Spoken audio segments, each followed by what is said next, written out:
Table of contents. आप में से जो ये ट्रेनिंग ले रहे हैं उनमें से अगर कोई स्टूडेंट है स्पेशली किसी अंडर ग्रेजुएट डिग्री में बीबीए कर रहा है या बीसीएस कर रहा है, तो शायद टेबल ऑफ कंटेंट से आप बहुत ज़्यादा वाकिफ़ होंगे। लेकिन अगर आप में से कोई ऐसा है कि जिसने फॉर्मल एजुकेशन यूनिवर्सिटी की नहीं ली, तो शायद टेबल ऑफ कंटेंट समझना थोड़ा सा मुश्किल होगा। टेबल ऑफ कंटेंट्स बेसिकली कहते हैं कि जब आप कोई किताब उठाएं तो किताब के स्टार्ट के अंदर एक या दो या तीन पेजेस होते हैं कि जिसके अंदर उस किताब के टॉपिक्स लिखे होते हैं और टॉपिक्स के आगे पेज नंबर लिखा होता है। उसको हम कहते हैं टेबल ऑफ कंटेंट्स। तो डिजिटल मार्केटिंग प्लान भी चूंकि एक किताब का फॉर्म ही होती है, तो उसके अंदर भी टेबल ऑफ कंटेंट्स उस डिजिटल मार्केटिंग प्लान का हिस्सा होते हैं। तो इस सेशन के अंदर मैं आपको वो तमाम टॉपिक्स जो एक डिजिटल मार्केटिंग प्लान का हिस्सा होते हैं उसके बारे में बताऊंगा और ब्रीफली हम देखेंगे कि उन टॉपिक्स में हमने करना क्या क्या है। तो we'll start with the very first content या very first topic on the table of content which is captivating start, जिसमें तीन चीजें आती हैं। आपका document has to start with a wow factor. Wow factor से मुराद ये है कि अगर डॉक्यूमेंट के अंदर कोई ऐसी बज़ नहीं है, कोई ऐसी अट्रैक्शन नहीं है, तो no one is going to read 30-40 pages of the digital marketing plan which you made. तो कैप्टिवेटिंग स्टार्ट के अंदर तीन चीज़ें आती हैं। Number one, introduction to the project, यानी उस प्रोजेक्ट में या डिजिटल मार्केटिंग प्लान में है क्या। Executive summary. एग्जीक्यूटिव समरी से मुराद ये है कि आपने पूरे का पूरा प्लान एक पेज के ऊपर समराइज करके लिख दिया है और ये सबसे ज़्यादा रीडेबल चीज़ होती है एक डॉक्यूमेंट के अंदर। तीसरे नंबर के ऊपर आती है डिजिटल लैंडस्केप, कि आप एक खाका खींचते हैं, एक लैंडस्केप बनाते हैं डिजिटल इन्वायरमेंट की, कि जिस जगह के लिए आप वो प्रोजेक्ट बना रहे हैं। अगर आप वो प्रोजेक्ट लाहौर सिटी के लिए बना रहे हैं किसी कंपनी के लिए, तो आप उस कंपनी के इर्द गिर्द या उस इंडस्ट्री के इर्द गिर्द या उस शहर के इर्द गिर्द और कस्टमर के इर्द गिर्द का लैंडस्केप खींचेंगे और एक खाका बनाएंगे और खाका बना के डॉक्यूमेंट के स्टार्ट के अंदर प्रेजेंट करेंगे अपने क्लाइंट को।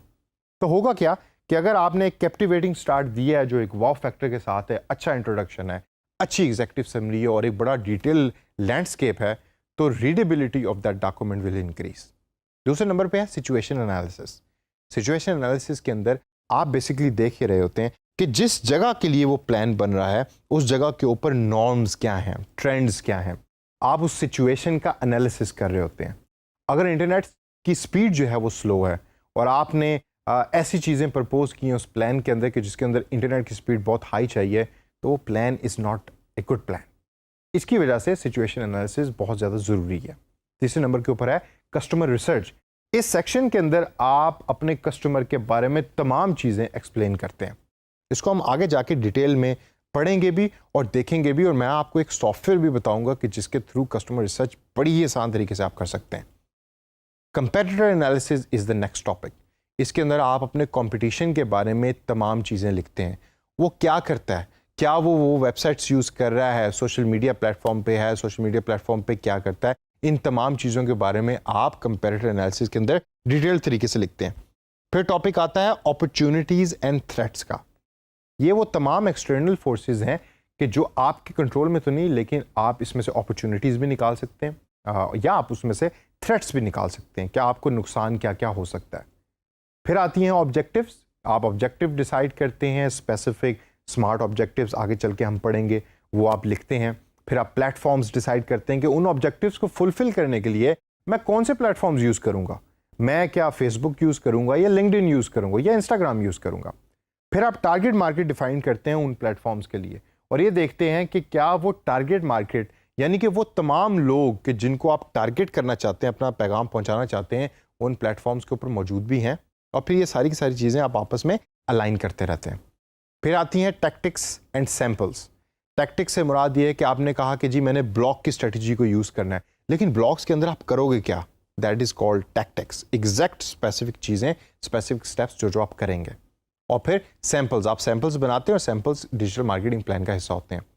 बजट के पोर्शन के अंदर आप उन तमाम एक्टिविटीज़ के लिए कितने पैसे रिक्वायर्ड हैं, बजट क्या होगा, उसके बारे में एक इंफॉर्मेशन या एक शीट जो है अपने क्लाइंट को दे रहे होते हैं डिजिटल मार्केटिंग प्लान में। और लास्ट के अंदर इम्प्लीमेंटेशन और कंट्रोलिंग या मॉनिटरिंग।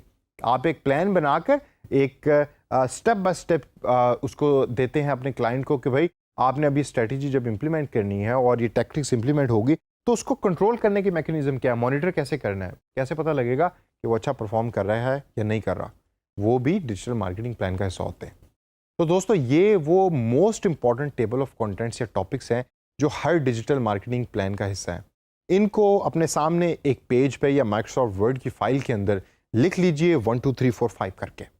और जब आप उसको लिख लेंगे तो ये आपको मदद देगी वो तमाम डिजिटल मार्केटिंग प्लान्स बनाने के लिए जो आप फ्यूचर में बनाने लगे हैं।